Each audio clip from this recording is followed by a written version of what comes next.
Hello दोस्तों, मैं Adarsh Kumar ideal classes में आपका स्वागत करता हूं। आप कैसे हो? शानदार हो, जानदार हो, सबको गुड मॉर्निंग है। यदि आप कोई भी एग्जाम की तैयारी कर रहे होंगे तो यह वीडियो आपके लिए हेल्पफुल रहने वाला है। सो स्टूडेंट, आपके सामने लेकर हाजिर हूँ शानदार सब्जेक्ट केमिस्ट्री, जिसमें केमिस्ट्री में पदार्थों का वर्गीकरण पढ़ेंगे। तो चलिए देखते हैं पदार्थों का वर्गीकरण।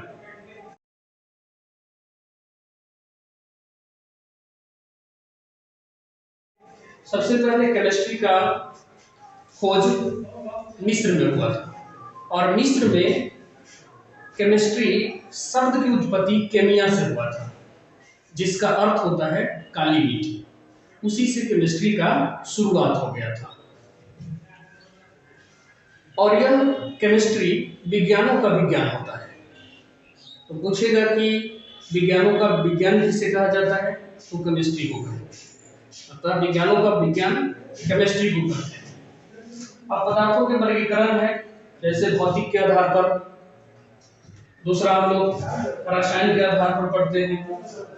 भौतिक के आधार पर जिसको हम छू करके देखते हैं, जिसको छू करके देखा जाएगा उसको भौतिक के आधार पर वर्गीकृत किया जाता है, जिसको on the basis of physical कहा जाता है।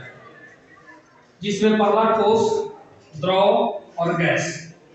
ठोस के अणु नजदीक नजदीक होते हैं, द्रव के कुछ उससे दूर होते हैं, और गैस के बहुत दूर दूर होते हैं। एक चौथा अवस्था होता है प्लाज्मा। प्लाज्मा चौथा होता है प्लाज्मा अवस्था। चौथा प्लाज्मा अवस्था, जिसमें हीट की बहुत जरूरी होती है। हीट की बहुत ज्यादा जरूरत होती है। जैसे लोहा को हीट कर देते हैं 1500 डिग्री सेल्सियस पर, तो तरल हो जाता है।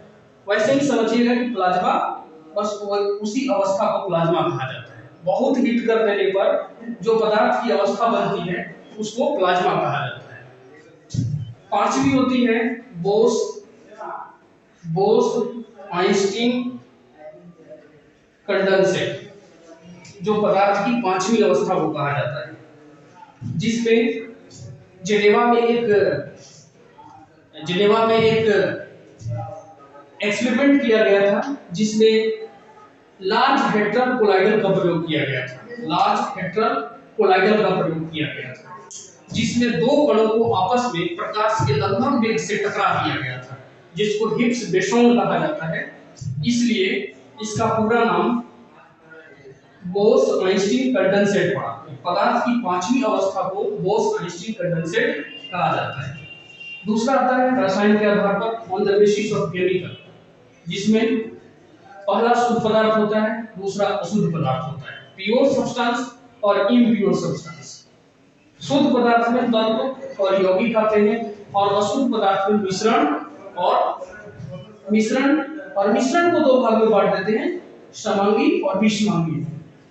और शुद्ध पदार्थ में तत्व और यौगिक आ जाते हैं। तो तत्व को ये बहुत शुद्ध होता है। शुद्ध पदार्थ सिंगल संकेत में रहेगा, जैसे Ag हो गया, Au हो गया, Cu हो गया, Fe हो गया, ये सारे के सारे तत्व हो जाते हैं। यौगिक में एक से अधिक दिखेंगे, जैसे H2O, NaCl, C6H12O6, जल हो गया NaCl, नमक हो गया, ग्लूकोज हो गया C6H12O6, और अशुद्ध पदार्थ में मिश्रण, जिसमें मिश्रण जो कोई सूत्र नहीं आएगा, जैसे वायु का कोई सूत्र नहीं होता है। वायु के बारूद हो गया, ये सब मिश्रण में आते हैं।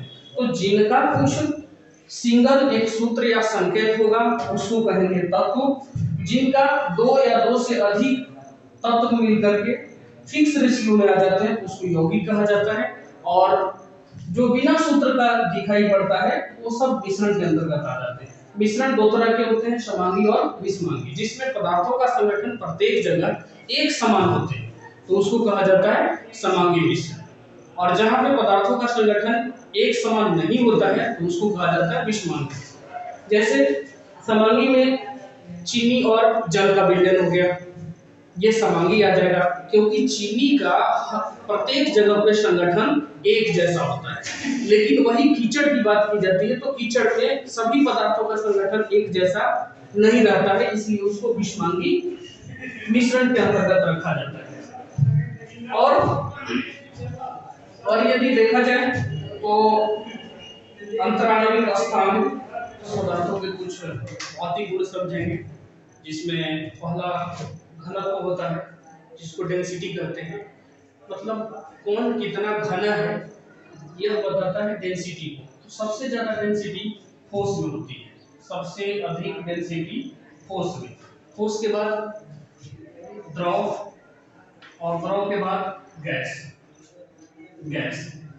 इसके बाद दूसरा आता है आणविक आकर्षण बल, जिसमें जो अधिक घना रहेगा उसमें आकर्षण बल अधिक लगता है।